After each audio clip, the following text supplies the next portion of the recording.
Hello friends, welcome back to my channel. எல்லோரும் எப்படி இருக்கீங்க? இன்றைக்கி எப்பயும் போல் ரெகுலராக நம்மளுடைய ரொட்டீன் வந்து ஆரம்பிச்சாச்சு.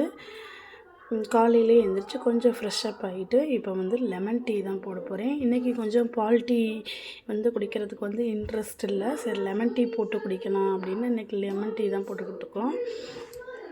அதுக்கு வந்து கொஞ்சம் வந்து முன்னாடியே வந்து சுடுதண்ணி வந்து காஞ்ச உடனே நாட்டு சக்கரை சேர்த்துக்கிறேன்.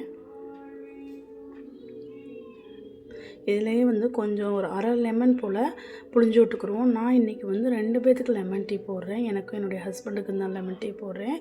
இதில் வந்து ஒரு அரை லெமன் கொட்டையெல்லாம் எடுக்கலை, அப்படியே தான் புழிஞ்சிட்ருக்கேன். ஏன்னா நம்ம கடைசியில் வந்து ஃபில்டர் பண்ணிடுவோம்ல, அதனால் அப்படியே புழிஞ்சு விட்டாச்சு. புழிஞ்சு விட்டு அதுலேயே அப்படியே வந்து அந்த லெமனையுமே அந்த தோலையுமே உள்ளேயே போட்டுட்டு கொஞ்சம் கொதிக்க விடுவோன்னு போட்டாச்சு. இது கூட வந்து 2-3 வந்து புதினா இலைகள் இருந்தால் போடுங்க, ஃப்ளேவர் ரொம்ப நல்லாயிருக்கும். நீங்கள் நாட்டு சர்க்கரைக்கு பதிலாக வந்து தேன் இருந்தால் கூட நம்ம சேர்த்துக்கலாம், அதுவுமே நல்லாயிருக்கும். நான் இன்றைக்கி தேனுக்கு பதிலாக நாட்டு சர்க்கரை தான் போட்டு கொதிக்க வைக்க போகிறேன். இதில் வந்து ஒரு கொஞ்சமாக எப்படி சொல்கிறதுனா வந்து ஒரு கால் இது தான், ரொம்ப போட்டுறக்கூடாது. ரொம்ப கம்மியான டீத்தூள் தான் போடணும். போட்டுட்டு இதை வந்து கொஞ்சம் கொதிக்க விட்ருவோம். இது நல்லா கொதிச்சிருச்சு. இப்போ நம்ம ஃபில்டர் பண்ணி குடித்தோம் அப்படின்னா லெமன் டீ வந்து ரொம்ப சூப்பராக இருக்கும். இந்த மாதிரி வந்து ட்ரை பண்ணி பாருங்கள். நிறைய பேர் வந்து சுடுதண்ணி காய வச்சு அதில் லெமனை புழிஞ்சு ஹனி மட்டும் ஊற்றி வந்து குடிப்பாங்க. இப்படி குடிச்சு பாருங்கள், இது ரொம்ப டேஸ்ட்டாக இருக்கும். காலையிலே கொஞ்சம் நம்மளுக்கு வந்து இதை குடிச்சிட்டா கொஞ்சம் புத்துணர்ச்சியாக கொஞ்சம் ஃப்ரெஷ்ஷாக இருக்க மாதிரி வந்து ஃபீல் ஆகும்.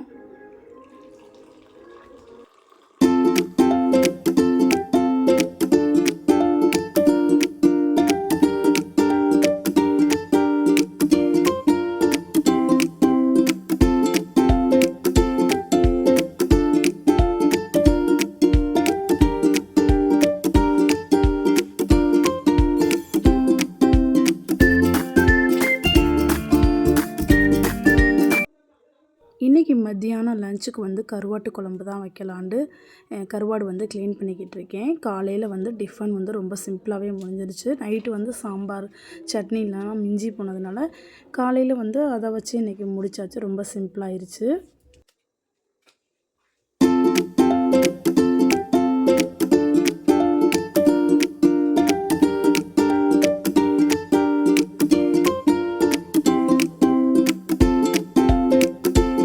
இன்றைக்கி வந்து பன்னா கருவாடை வச்சு தான் நம்ம வந்து குழம்பு செய்ய போகிறோம். இன்றைக்கி பன்னா கருவாடு தான் என்கிட்ட இருந்துச்சு. காய்கறிலாம் எதுவுமே சேர்க்காமல் வெறும் வெள்ளைப்பூடு வெங்காயம் மட்டும் சேர்த்து தான் இன்றைக்கி நம்ம கருவாட்டு குழம்பு வைக்க போகிறோம். ரொம்ப சிம்பிளாக இருக்கும். வேறு எந்த ஒரு மசாலாவுமே அதிகமாக சேர்க்க தேவையில்ல. ஆனால் குழம்பு ரொம்ப டேஸ்ட்டாக இருக்கும். ஃபஸ்ட்டு வந்து கருவாட்டில் உள்ள சைடில் அந்த ரெக்கையெல்லாம் இருக்கும் பார்த்திங்களா, அந்த செதிலெலாம் நல்லா நம்ம எடுத்துட்டு அதுக்கப்புறம் நம்ம சுடுதண்ணி போட்டு நல்லா ஊற வச்சுருவோம்.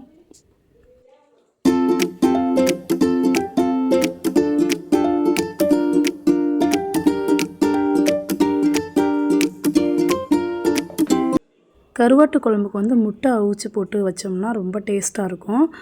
முட்டையுமே அவிய போட்டுடலாம் அப்படின்னு தான் இப்போ எடுத்துகிட்ருக்கேன்.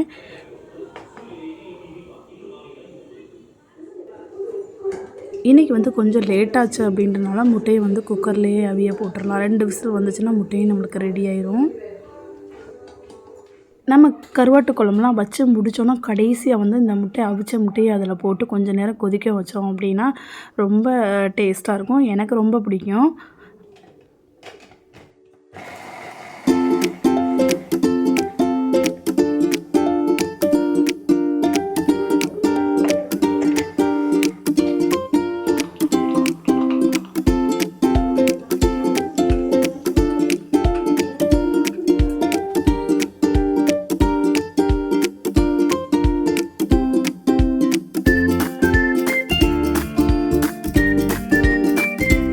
குழம்புக்கு தேவையான எல்லாமே வந்து ரெடி பண்ணி வச்சாச்சு.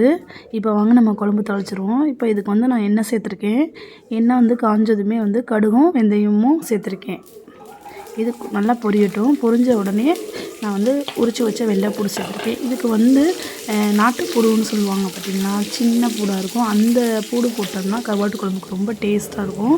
பெரிய பெரிய பூடெலாம் போட்டோம்னா அது வேகும் போது கொஞ்சம் மாவு மாதிரி அந்தளவுக்கு டேஸ்ட் இருக்காது. இந்த மாதிரி சின்ன பூண்டு போட்டோம் அப்படின்னா கருவாட்டு குழம்புக்குலாம் ரொம்ப டேஸ்ட்டாக இருக்கும். ஆனால் என்ன கொஞ்சம் உரிக்கிறதுக்கு நம்மளுக்கு கஷ்டமாக தான் இருக்கும். ஆனால் குழம்புக்குலாம் வந்து ரொம்ப டேஸ்ட்டாக இருக்கும் இந்த பூடு தான்.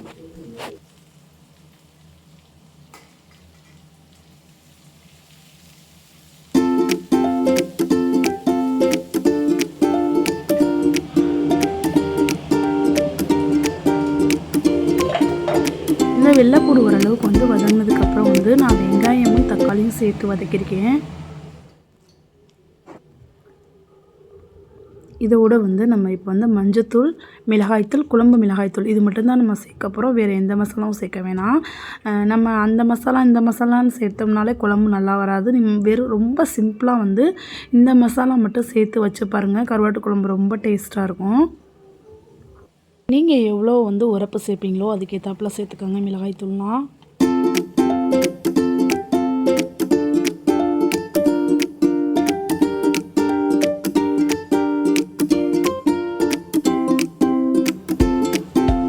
மசாலாலாம் எண்ணெயில் நல்லா வந்து வதங்கி அந்த எண்ணெய் வந்து மேலே பிரிஞ்சு வரும்.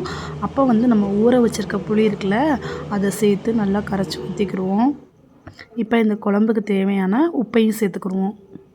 இது நல்லா கொதித்து வரட்டும்.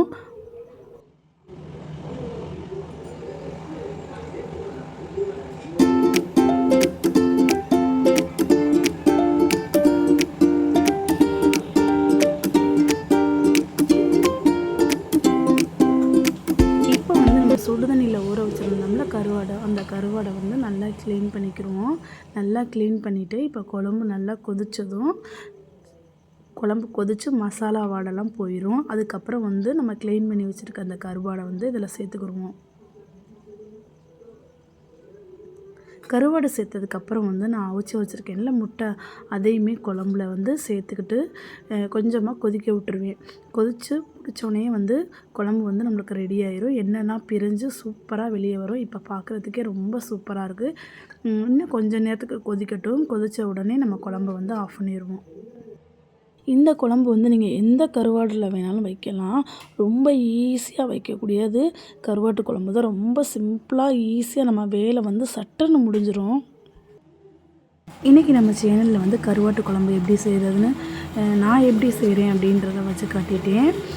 ஓகே ஃப்ரெண்ட்ஸ், இந்த வீடியோ வந்து உங்களுக்கு பிடிச்சிருந்துச்சி அப்படின்னா ஒரு லைக் போட்டுருங்க.